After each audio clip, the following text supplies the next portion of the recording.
नरेश वाडिया जी भी हमारे साथ जुड़े हुए हैं। असल में आज हम जब चर्चा कर रहे हैं तो प्रधानमंत्री की मनोदशा, हमारी खुद की मनोदशा, क्योंकि एक अनुभूति ऐसी है, प्रधानमंत्री की बहुत सारी अनुभूतियों से हम जोड़कर नहीं देख सकते, लेकिन एक अनुभूति ये ऐसी है जिसमें हम सीधे सीधे उससे कनेक्ट करके उसको देख सकते हैं। और नरेश वाडिया जी के पास एक बार फिर चलूँगा। आपने देखा कि अभी अजय उमाड़ जी ने बताया कि जब भावनाएं भी हों और फ़र्ज़ भी हो तो दोनों का जिक्र करते हुए उन्होंने कहा मेरे लिए दोनों महत्वपूर्ण हैं। और ऐसे में प्रधानमंत्री ने अगर ये कहा है कि जो रूटीन के काम हैं वो ज़रूर आगे बढ़ना चाहिए, क्या दिल में चल रहा होगा और साथ में क्या आगे दिखाई दे रहा होगा? जो महामानव है उनकी पहचान ये होती है कि किसी भी परिस्थिति में अपना जो आगे का कार्य है उसको प्रभावित नहीं होने देते, लेकिन ऐसा नहीं होता कि अंतर में जो भावनाओं का सागर है वो हिलोरे नहीं लेता होगा। नरेश वाडिया जी, आज अगर आप, क्योंकि आप प्रधानमंत्री नरेंद्र मोदी को गुजरात का होने की वजह से भी विशेष रूप से और अच्छे से जानते होंगे, क्या ऐसा है जो आप समझते हैं कि उनके अंतर में चल रहा होगा और आप समझ रहे हैं उस बात को जिसकी चर्चा अभी तक नहीं हुई?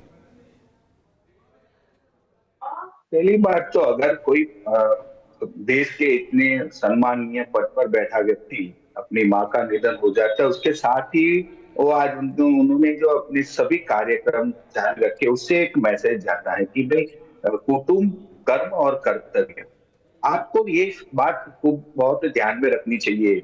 अगर मेरे माँ का निधन हो जाता है प्रधानमंत्री जी का, तो वो जाते तो उनका एक कुटुंब भावना है, उनका एक कर्म है, जो माँ के साथ जो उनको एक पारंपरिक अपना रिवाज है, रीति रिवाज है और भावना भी है, तो हमें जाना पड़ता है। लेकिन साथ में मैं इस पद पर हूँ, मैं देश का प्रधानमंत्री हूँ, तो मेरी भी एक कर्तव्य है कि मेरा फर्ज है जो मुझे निभाना है, और वो है मैंने जो कार्यक्रम तय किए उसको मुझे लोगों के साथ उनको साझा करना है, क्योंकि आपके जो तय कार्यक्रम होते हैं पहले से बने हुए थे।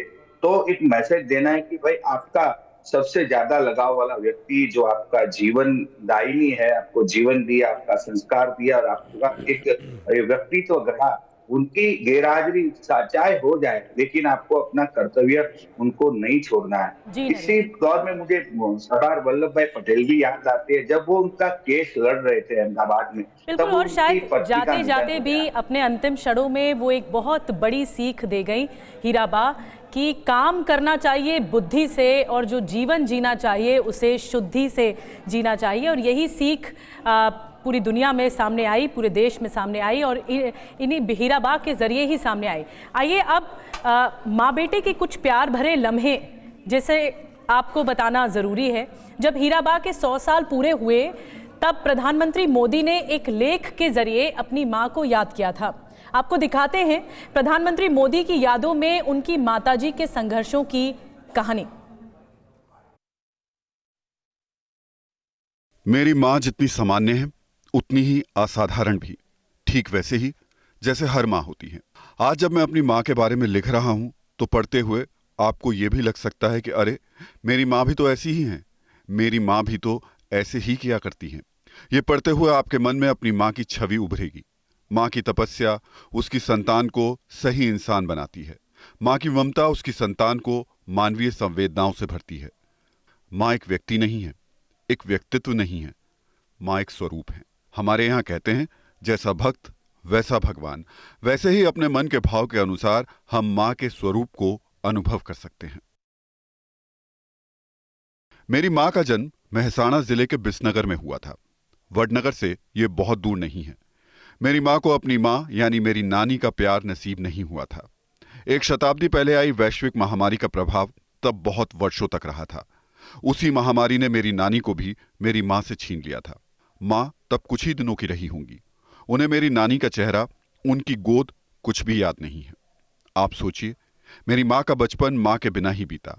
वो अपनी माँ से जिद नहीं कर पाई, उनके आंचल में सिर नहीं छिपा पाई।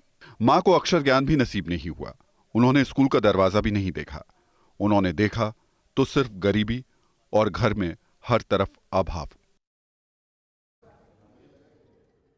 कुछ शब्दों में माँ के साथ अपनी अनुभूतियों को समेटने की कोशिश ही रही होगी ये, क्योंकि पूरी अनुभूतियों को तो वो सागर है, समेटा नहीं जा सकता। प्रधानमंत्री नरेंद्र मोदी बाहर आते हुए इस समय आप देख रहे हैं, माँ को पंचतत्व में विलीन होते उन्होंने देखा और अपने हृदय को सुदृढ़ करके इस समय कामों को भी प्रधानमंत्री होने के नाते उनको अंजाम देना है। अपने जो आज के लिए प्रस्तावित और निर्धारित कार्यक्रम हैं, अब उसके साथ आगे बढ़ना है। लेकिन फिलहाल वहाँ से गुजरते हुए कितने भारी कदमों के साथ वो बाहर आए होंगे, इसका सिर्फ अंदाज़ा लगाया जा सकता है। प्रधानमंत्री नरेंद्र मोदी 100 साल जब हीराबा के पूरे हुए तो उन्होंने अपनी अनुभूतियों को कुछ एक शब्दों में सहेजा था,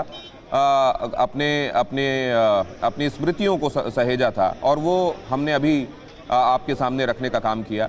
लेकिन यहाँ पर आप देख रहे हैं प्रधानमंत्री नरेंद्र मोदी मुक्तिधाम से बाहर अपनी मां को आखिरी विदाई देने के बाद बाहर आए हैं।